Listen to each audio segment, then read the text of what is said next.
ካብ ጥንቲ ሰዓብቲ እምነት አይሁድ ከም ልነበሩ ልንገረሎም ኢትዮጵያውያን ቀፂሎም ልመጹ እምነት ክርስትናን እስልምናን ተቐቢሎም ብምጽናሕ ድማ ኣብ ዓለም ካብ ልግነዩ ህዝብታት ኣብ ቀዳሞት ስፍራ ከም ተሰርዑ ማህደር ታሪክ ዓለምና ኣስፊርዎ ኣሎ።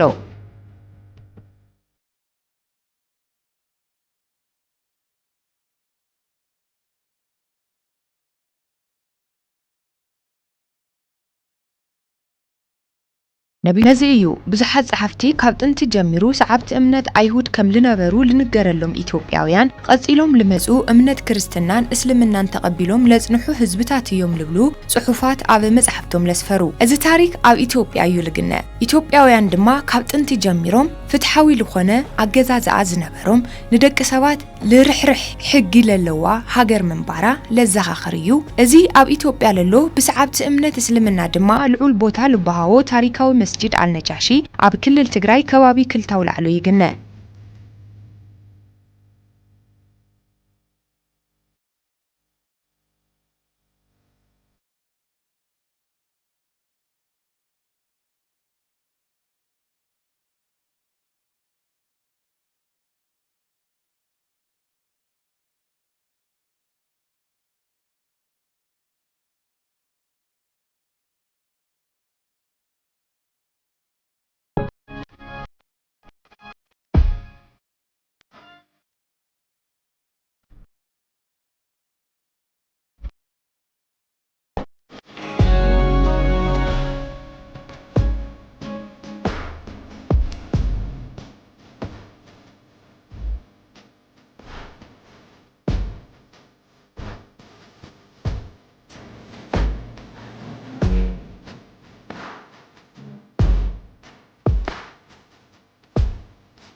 እዚ ታሪካዊ መስጂድ አልነጃሺ ካብ ከተማ አዲስ አበባ ብ800 ኪሎ ሜትር ርሒቑ ይግነ። እዚ ታሪካዊ መስጂድ አልነጃሺ ቅድሚ ልዕሊ 1400 ጥራይ ለይኮነስ ታሪክ ኩሎም ኣብ ዓለም ልግነዩ ሰዓብቲ እምነት እስልምና እዩ። ኣብ ውሽጢ እዚ መስጂድ መካነ መቃብር እቶም ብስደት ልመጹ ሰዓብቲ እስልምና ለሎ እንትኸውን እዚ ጥንታዊ መስጂድ አልነጃሺ ኣብ 1950 ዓመተ ምህረት ሕድሳት ተገይሩሉ እዩ። ኣብ ቀረባ ዓመታት ድማ ብመንግስቲ ቱርኪ ብጽቡቕ ኩነታት ሕድሳት ልተገበረሉ ዋላኳ ተኾነ ኣብ ልሓለፈ እዋን ኣብ ሰሜናዊ ክፋል ሃገርና ኣጋጢሙ ብልነበረ ኩናት ስዒቡ ከቢድ ዕንወት ብምትእንጋዱ ንዑደተኛታት ዕጹው ኮይኑ ጸኒሑ እዩ።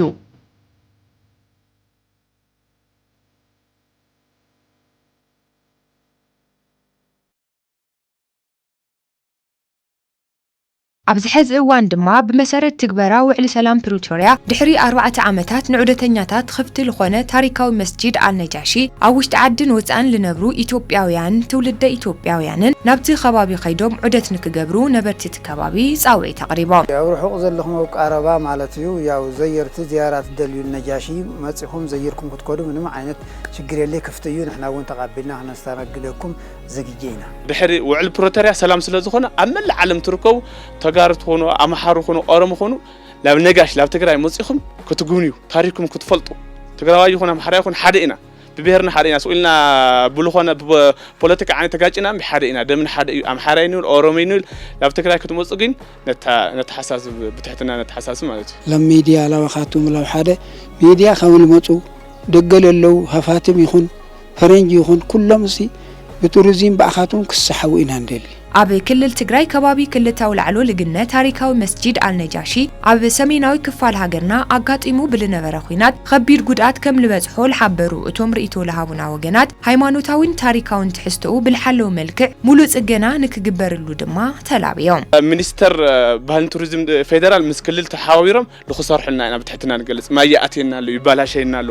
ዘውዚ ለለው ሽግርና ሓደ ሽግርታ እኛና ማይ ሽግርኛና ካብኡን መብራህቲ የብልና ሽግርኛና ብጣዕሚ ተሸግርናኛ ተወቅዕዩ ሚናራ ተወቅዕነት ወለኹም ማይ ይፈስስሎ ኦነር መስተዋትና ትበርለ ተሳዊሩ እዩ ማይ ይፈስስ ላብቲ ምንጻፍ ይጨንሎ ስለዚህ ዚ ክጽገነና ለንደሊ ያው ንሓትት እስካብ ሕዚ ምንም ዓይነት ዝተገበረሉ ጥገና ምንም ዓይነት የለን ያው ኣብቲ ደሪሕ እውን ከምኡ እቲ ናይ ነጃሺ መቃብር ዝሓዘ እውን ከምኡ እዩ ፈሪሱ ኣይተጠገነሉ ማይሊ ውሽጢ ሊኣቲ ያው ትቁባእ ተንጠልጢሉ ክፈርስ ኢሉ ኣሎ እዚ ድማ ለምልኮታ ኣካል ቶሎ ጠጊኑ ላብ ስራሕ ላብቱ ጋሻ ዝመጽእ ኣሎ ጽቡቕ ርኡ ያው ብጽቡቕ ኣስተናግድና ንሰደሉ ማዩም ተሰሪሕልና እቲ ማይ እውን ተሰሪሕልና እቲ ማይ ለተጠቀምቲ ክንከውን ለልምልኮታ ኣካል ኩሉ كحجزنا يطول. مسجد ما بعبي يدي فريسني بعبي فريس زيا مسجد يا تبهال مسجد يا زياد دريح تبهال دريح فريسيو ولا مسجد أمامه فريسيو تري ولهم هذا الشيء عازقن كان دلا شفنا زعلا قبرنا بي فريسيو بما يوزوان كاي تبتلو هذا حدا قاشا ما يكزير يكسعني ينتيلو أوزوان يتبتلو تغفر سنة أيوه ينالوش أبو وشتي مسجد النجاشي للو حسرت ماي مبراهتين مغراف مس حجزت أكلاتن تكالاتن بحوار بمخان يسرحو كم للو لحبروا لنا بريزيدنت قداية تسلمنا كل التجراي شيخ آدم عبد القادر بسنكي اتخوينات عبت مسجد لبزح قدعات نمتسجان مس لملكتهم أكلاتن تكالاتن بحوار المسرح دلوات كم لقونو دما أردي عم نجاشي للو تسجم ياو تضرح تعم بحماق خنتاتي وتوقعوا فريسو كاو خزما يفسلو ايو احنا دما دو ياو دمعراي سبلي ترخبي كشاف خزي توم تركك نسرحينا يلو منالو ግን كشاف خزي موصو يسرحو يلو مالتي እና تسرح አካል ተመጽኡ በአግባቡ በመንገዱ ማለት እዩ ተራዳደና ምስ መንግስትለ ምስ ቱሪዝም ለተራዳደና ክንዕር ንፈልና ማለት እዩ እና ትራንስፎርመር ልካአት ምስ ሓደ ሰናይ ገባር ወዲና ኣለና እሱ ካአት እዩ ናይ ባዕሉ ናይት መስጂድ ማለት እዩ ናይት መስጂድ በይኑ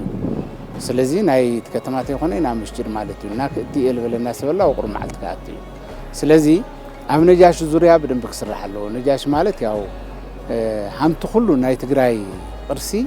ናይ ሓደ ከባቢ ወይ ናይ ሓደ እምነት አይኮነ ነጃሽ ማለት ስናይ ሁሉ ናይ ማለት እዩ ስለዚህ እዚ ስለሆነ ሁሉ ኣብ ነጃሽ ከተሓበር ኣለዎ እዩ